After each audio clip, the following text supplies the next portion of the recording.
Uzak diyarların birinde, masallar ülkesinde, bir zamanlar problem çözmeyi seven bir kunduz derlermiş bu ormanın bilgesi hayvana. Pırıltı ormanın en sevilen dostuymuş. Minik pırıltının hikayesi, tüm orman halkını etkilermiş. Ormanın bilgesi, her sabah erkenden uyanır, ormanı selamlarmış. Küçük pırıltı, ağaçların arasında koşar, kuşların şarkılarını dinler, rüzgarın fısıldadığını hissedermiş. Bu cesur dost, pırıltı, her gün yeni bir macera yaşarmış. Ormanın bilgesi, ağaçların sırlarını bilir, derenin sesini dinler, güneşin ışığını hissedermiş. Sevimli pırıltı, ormanı korur, orman halkını mutlu eder, huzur içinde yaşarmış. Ormanın neşesi, pırıltı, her zaman yardım etmek istermiş. Minik kahraman, orman halkının sorunlarını çözer, onların gözyaşlarını silermiş. Pırıltı, ormanın bilgesi, her zaman cesur ve fedakir davranırmış. Masal kahramanı, Pırıltı, ormanda saygı görmüş. Minik kahraman Pırıltı, ormanın en güzel köşesinde bir gün daha uyandı. Ancak bugün diğer günler gibi değildi. Rüzgar ağladı, ağaçlar üzüldü ve güneşin ışıkları bile solgun görünüyordu. Ormanın bilgesi Pırıltı, bu değişimi hemen fark etti. Hava ağır ve kasvetliydi, sanki tüm doğa bir şeyler söylüyor ama Pırıltı ne dediğini tam olarak anlayamıyordu. Bu cesur dost, ormanın derinliklerine daldı, ağaçların fısıltılarını dinledi. Ağaçlar, suyun azaldığını, toprağın kuraklaştığını ve hayvanların susuzluktan şikayetçi olduğunu söylüyordu.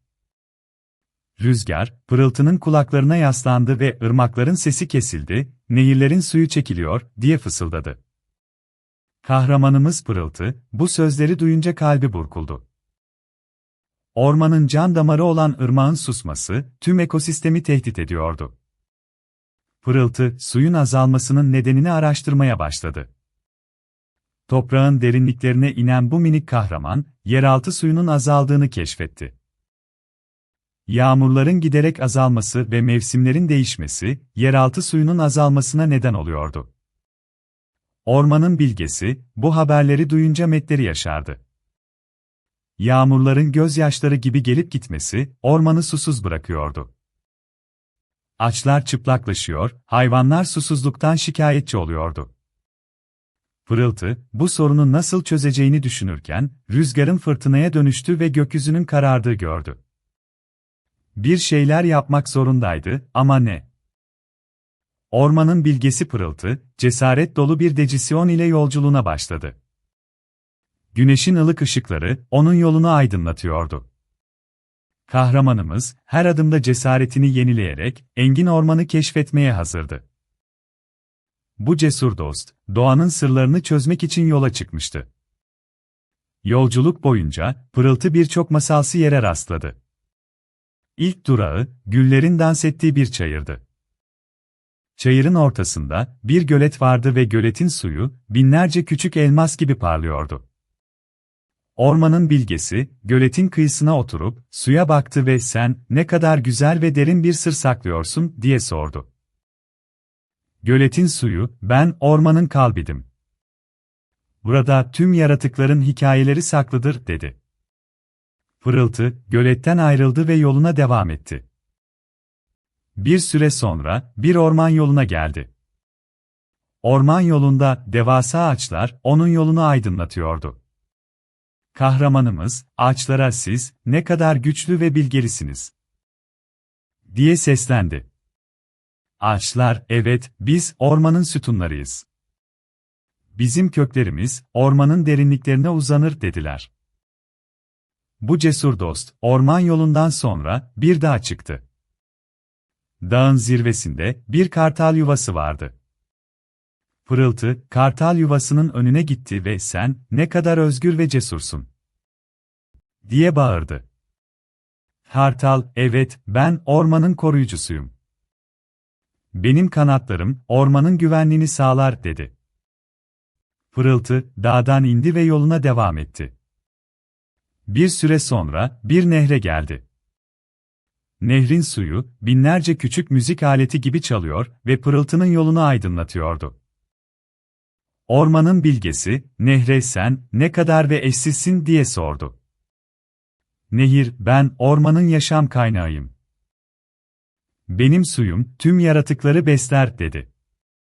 Kahramanımız, nehirden sonra yolculuğuna devam etti. Cesaret dolu bir dejisyon ile ormanın bilinmezliklerini keşfetmeye hazırdı. Bu cesur dost, doğanın sırlarını çözmek için yolculuğuna devam ediyordu.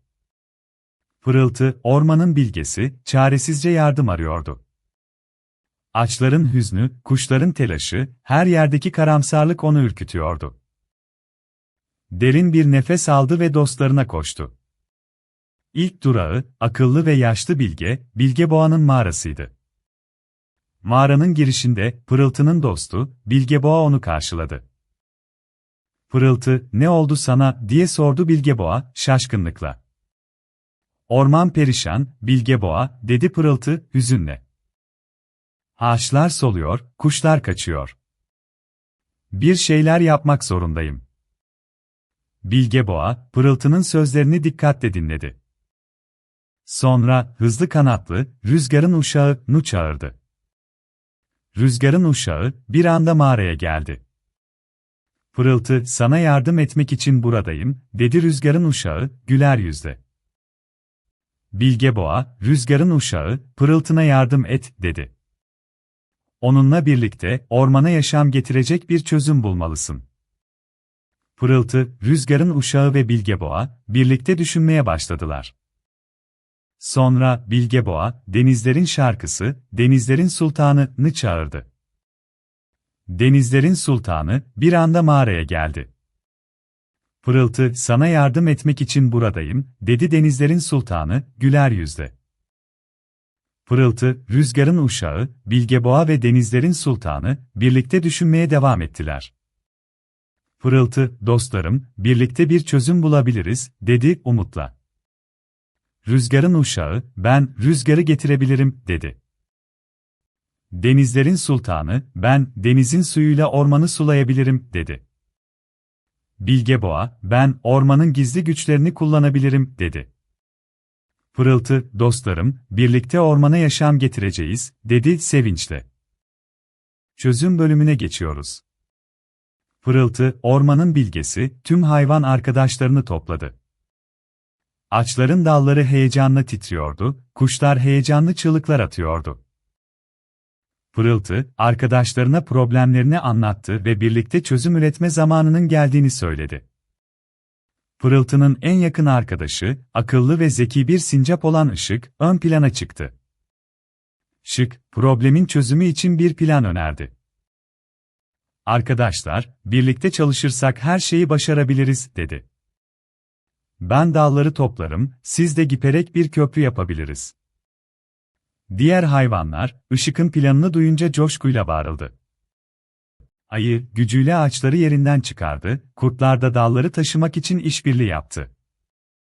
Pırıltı, ormanın bilgesi, tüm işlemleri denetledi ve arkadaşlarına rehberlik etti. Güneş, gökyüzünde parlarken, hayvanlar çalışmaya devam etti. Rüzgar, yaprakları hışırdatarak onları teşvik ediyordu.